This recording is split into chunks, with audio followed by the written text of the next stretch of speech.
You see that little picture behind? That's awkward. You see that picture right there? Game day, ladies and gentlemen. It's not today. Today's the day before the game, but that walk-in, you know what I'm getting at. Tomorrow's a game day. Today is the Friday show. It is TexAgs Rewind. I said rewind really weird. But we did do the final countdown. The McKinney brothers were in studio. Billy was there. We went extended, by the way. It was great. A lot of fun. A lot of football talk, some fashion talk, you name it. But that was a good time here on the program. We had Caroline Fenton from 102.5 The Game there in Nashville. She joined us. She gives us her SEC analysis. She's a great SEC reporter. Chris Taylor, the former A&M wide receiver, breaking things down, has big expectations from Noah Thomas, Chris Marshall, and Evan Stewart. We'll see how it all plays out. Maybe we see all three of them this weekend. And we also had our pick six with OB. It is TexAgs Rewind here on a Friday before the game. All right, let's do pick six. She's going to be the, let's go I'm through ready. It. All right, go ahead, Nicholas. All righty, for first game, number 11 Oregon versus number 3 Georgia. That's in Mercedes-Benz Stadium in Atlanta, Georgia. They're giving Oregon 17 points. Big number. Yeah, it's a big number. What do you think? I'm going to take Georgia, and I'm going to give the 17 points. I am too. Georgia is going to roll. I'm giving those points as well. Remember a year ago, I didn't know what that meant. Yeah, I'm just a degenerate now. Except I've never put money down. Let's get into the next one. All right, second game. Number 23 Cincy travels to Fayetteville to face number 19 Arkansas. They're giving Cincy 6 points in that one. I'm going to take Arkansas. I feel like they can win by a touchdown. I mean, that's not Sauce Gardner and the other cornerback that was so good for them last year. Desmond Ritter's not there. And that's not Desmond Ritter. And I know Traylon Burks isn't there. But, you know, look, I'll take the home team that has the proven quarterback over the visiting team that doesn't. Well, and my thing is Cincinnati cannot have the depth that Arkansas has. I would not think. Yeah. I would not think so. I agree with you. I'm going with Arkansas. Good defensive front for Cincinnati. Sure. But a good offensive line for Arkansas. So that'll be a nice matchup. Let me ask you this. Is there any rooting interest for what it might mean for A&M? You know, I think it's actually to A&M's benefit for Arkansas to win. You got to play them anyway. Yep. So might as well play them with a lot of wins. And yet, at the same time, I have to admit, if I find Arkansas struggling, I'm going to enjoy that too. You want to see some flaws. I mean, I just, if they lose, I'm not going to say, oh, dang, that really hurts A&M. I'm just going to laugh because they lost. Yep. All right, let's go to the next one, Nick. All right, number 3, number 7, Utah Utes out of the Pac-12 travel to Florida. The unranked Gators, they are giving Florida 3 points there. Look at go back to your camera view. There he is. Richard Zane was looking very awkwardly at us. Yeah. Now he's all in on the Gators. Hey, so what do you think, OB? I really have a difficult time with this. Yeah, it is because Pac-12 school taking on. What time does that game start? That is at 6 p.m. Okay. There will be a little. It's going to be hot. It's going to be muggy. I think drinking involved. I think Florida probably has more talent. You think? I love Cam Rising at Utah.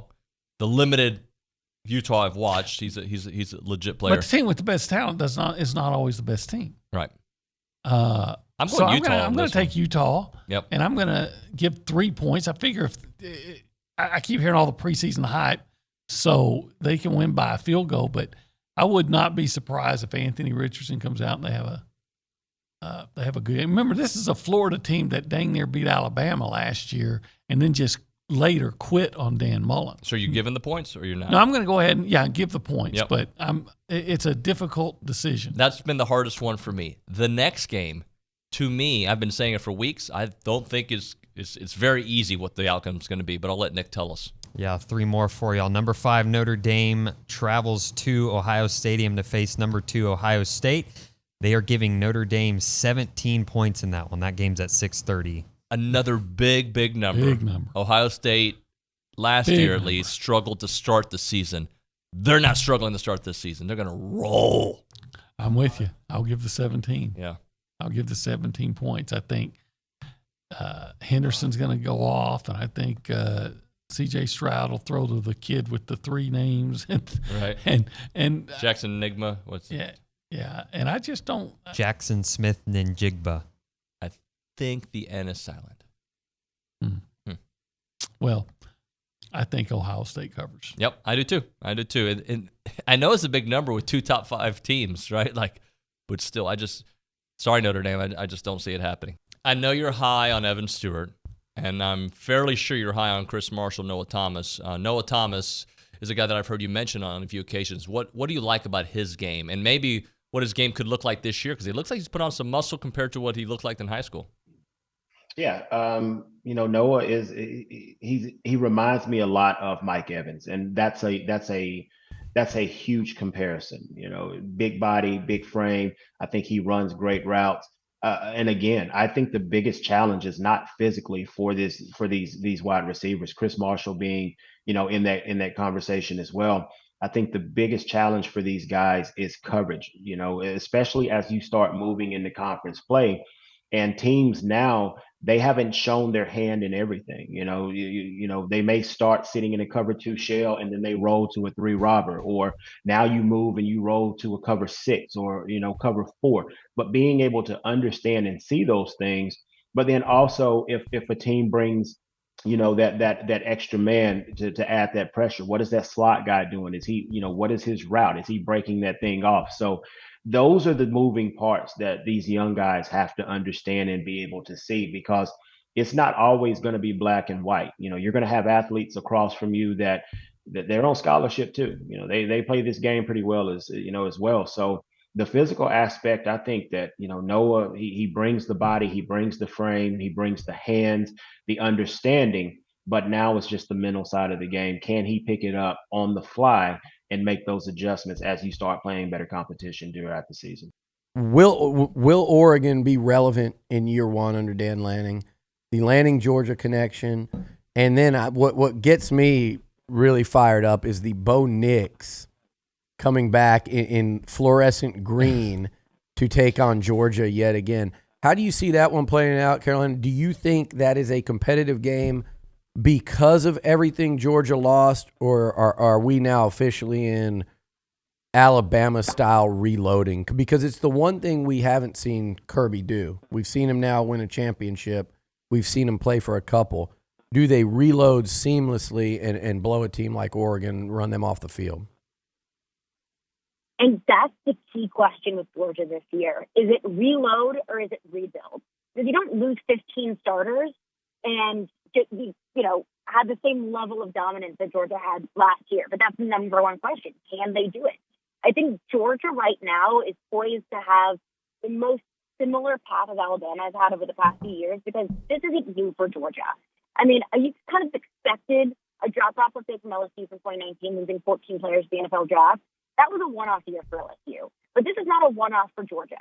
I mean, they were in the national championship a few years ago. They're consistently in Atlanta competing for the SEC championship. They're consistently in the SEC conversation. They're consistently in the national conversation. This isn't a new thing for Georgia. So I think that they are best poised to be a reload team rather than a rebuild team. But I think this game is really interesting for 2 reasons. So you mentioned Georgia just trying to, rebuild this team, losing 15 players, 9 starters on defense. Trevon Walker was the best defensive player, maybe the best player in college football last year. Yep. So you don't lose a player like that and get better. But I think the really interesting storyline here is Bo Nix's reunion with Kenny Dillingham. Because Kenny Dillingham was his offensive coordinator at Auburn in 2019, his freshman season, which was his best season at Auburn. He's at Oregon. They reunite. So I think it's going to be really interesting to see how Bo Nix is able to kind of settle back into that system and perform offensively for Oregon. The spread here, I think, is 17. Yeah. I think Georgia wins this game, but I wouldn't be surprised if Oregon covers. And that's an incredibly wide spread. And I wouldn't be surprised if Georgia could win by a touchdown, 2 touchdowns, and Oregon still covers. I'm with you on that. Have to take a little bit of time to rebuild on defense. I think this offense, they didn't do anything flashy on offense last year because the defense was so good that they didn't have to do anything offensively. But I think if Georgia doesn't take a step forward on offense and can't rebuild on defense, I would say it's very feasible for Oregon to be able to cover the spread. It is the final countdown, guys. Yes. Hey. Let's go, Exciting. baby. Hey, we're going to talk a lot of macronutrients with Seth here at some point do it. during the show, and skinless chicken. Hey, Skinless chicken. Am I right? You do that, right? I know. okay. I try. Carb-free day, I baby. try. You I look weigh a good. lot. You look good. Your uniform's fitting better this year. He's got the uniform on, the khakis and the maroon. One of these days, polo. I'll take it in. Standard issue. Standard issue. It's Coaching game attire. week, dude. We got a game. It's Wear your Friday. sideline I don't polo. care if it's Sam Houston, App State, or Alabama. All right, it's game week. Football's back, baby. It's And exciting. Seth knows how tough how to not overlook a team like Sam Houston because he almost lost to McKinney State. That's true. I think we all know I Two I fumbled cramped up that snaps. game, the famous cramp. Couple of face plants. I'm gonna Sure.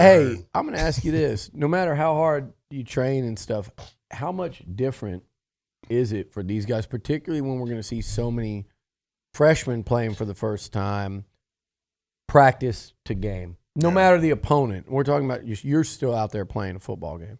Yeah. Well, I mean, it really doesn't matter. We're talking 'cause about physically more. Obviously, the mental's a lot different, but physically, yeah. I mean, and we're going to be, I think we'll be in better shape. Obviously, they're right down the road. They know this weather, but it's going to be hot. It's going to be humid, and both teams are going to suffer. And the team that's stronger and in more shape will, obviously we're going to win the game, but be fine and be better because of it. But it's still going to be hot. I don't think anybody's prepared for it. I mean, we've been through it. No one's prepared for that level of humidity. You just have to constantly drink fluids. And these freshmen that have never had a game and experienced like active game and that kind of thing, it's going to be tough on them because they're probably not going to be drinking enough water like they should. Right. And And taking adrenaline. the, pills. You got to stay and all that, hydrated yeah. on the sideline. But the truth is that the freshmen coming into this class compared to the freshmen back when we came into school, That's true, dude. this is like a different era of football, guys. These are baby NFL players. Yeah, man. we trained and worked out 2 months before the season started in high school. These guys, they're on a different program. Yeah. You can look at their half bodies. of them have been here since January. Too. That especially. true. So I mean, you can just see these freshmen are at a different different world. level than freshmen used to Dude, come in. So at. I went to one practice, and my walk away is just like, these guys are amazing, man. Yeah, physically, As physically, freshmen. they're all ready to play. And then you got a guy that should still be in high school, still looks. I mean, it's just unbelievable the talent we got. Yeah, on you our guys team. went to practice about a couple weeks ago, and what were y'all's? Because you don't go out there much, Seth and Steve. You'd been wanting to go the whole offseason. What were y'all's takeaways besides just the initial eyeballs? Well, that was really the first takeaway was that you couldn't tell who the freshmen were. Like, I'm used to being able to walk in and you can see in the depth chart and guys going through the drills, like which ones are the freshmen, which ones are the veterans. They all look the same. Yeah. So that's how I knew that we're in a different era of football when freshmen are coming in looking physically ready to play. And then you just look at the overall, because the last time I came to a practice was probably with you 4 or 5 years ago. Yeah. Just the overall depth of talent across the board on both sides of the ball at every position, including skill and line, is just so much deeper. We have so much more depth, talent. We have guys in backup roles that could be starting for a lot of other SEC schools. Yeah. I'm pretend like I'm working, and like on TV when you see people and just. Well, that'll do it for it. Isn't it Bryant Gumbel who does that? Bryant Gumbel from HBO Real Sports. That'll do it for this episode of TexAgs Rewind. Thank you so much for watching. God bless. Please comment, like, and subscribe.